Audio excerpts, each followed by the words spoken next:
காணவிருக்கும் பதிவு கொடிய நோய்கள். எவ்வித கொடிய நோய்களாக இருந்தாலும் அந்த நோய்களிலிருந்து நாம் எளிதில் மீண்டு வருவதற்கான ஒரு அற்புதமான மந்திர பிரயோக முறை தான் நம்ம இந்த பதிவில் பார்க்கவிருக்கிறோம். அதிலும் குறிப்பாக தன்வந்தரி பகவான் என்று சொல்லக்கூடிய மருத்துவத்திற்கு நாயகனாக இறைவனாக இருக்கக்கூடியவர், விஷ்ணுவின் அம்சமாக விளங்கக்கூடியவர்.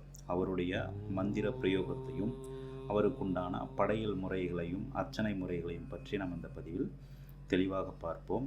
ஏனெனில் இக்காலகட்டங்களில் புதிய புதிய நோய்கள் நம்மை பாவித்து அதனால் பல்வேறு துன்பங்களுக்கு நாம் ஆளாகிறோம். ஆகவே அத்துன்பங்களிலிருந்து விடுபட்டு சுகமான ஒரு நல்லதொரு வாழ்வை வாழ்வதற்குண்டான அற்புத பரிகாரம் தான் இந்த மந்திர பரிகாரம்.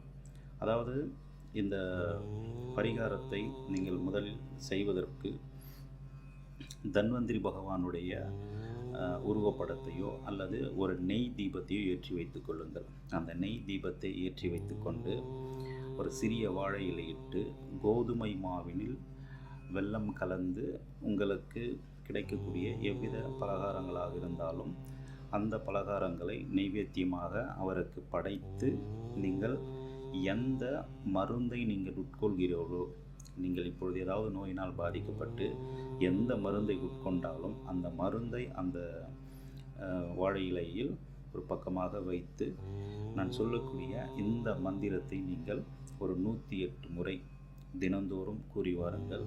அப்படி கூறிய பிறகு நீங்கள் அந்த மருந்தை உட்கொள்ளும் பொழுது விரைவிலேயே நீங்கள் எவ்வித நோய்களாக இருந்தாலும் அந்த நோய்களில் இருந்து விடுபட்டு விட முடியும். ஆகவே மந்திரத்தை பார்ப்போம். ஓம் நமோ பகவதே வாசுதேவாய தன்வந்திராய அம்ருத கலச அஸ்தாய சர்வ ஆமய நாசனாய தயலோக்கிய நரதாய ஸ்ரீ மகாவிஷ்ணவே நம என்று சொல்லக்கூடிய இந்த மந்திரத்தை நீங்கள் 108 முறை கூறி பிறகு அந்த மருந்தை உட்கொள்ள வேண்டும். இவ்வாறு நீங்கள் அந்த மருந்தை உட்கொள்ளும் பொழுது அது அமிர்தமாக செயல்பட்டு எவ்வித கொடிய நோயாக இருந்தாலும் அந்த நோய்களில் இருந்து நீங்கள் விரைவில் மீண்டு வந்து விடுவீர்கள். அதற்கு அடுத்து உங்களுக்கு வாய்ப்பு இருந்தால் காஞ்சிபுரத்தில் இருக்கக்கூடிய வரதராஜ பெருமாள் கோவிலில் இருக்கக்கூடிய அந்த தன்வந்திரி பகவானை நீங்கள் உங்கள் பெயர் சொல்லி அர்ச்சனை செய்து வழிபட்டு வரலாம். அதே நேரத்தில் ஸ்ரீரங்கநாதர் ஆலயத்திலும் இந்த தன்வந்திரி பகவான் சன்னதி இருக்கிறது.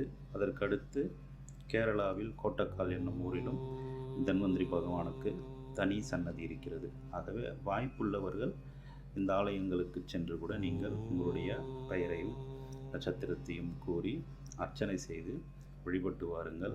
உங்கள் வாழ்வில் இருக்கக்கூடிய அது எவ்வித நோய்களாக இருந்தாலும் அது எவ்வளவு காலங்கள் இருந்தாலும் இந்த நோயிலிருந்து நீங்கள் முற்றிலும் சுகப்படுவீர்கள். தன்வந்திரி பகவானுடைய அந்த அருளினால், அவருடைய அமிர்த கலசம் என்று சொல்லக்கூடிய அந்த அமிர்தத்தினால் நாம் பலன் பெறுவோம், நலன் பெறுவோம். ஆகவே இதை செய்து பயனடைவீர்கள் என்று கூறி மீண்டும் அடுத்ததொரு பதிவு உங்களுடன் சந்திக்கிறேன். நன்றி, வணக்கம், வாழ்க வளமுடன்.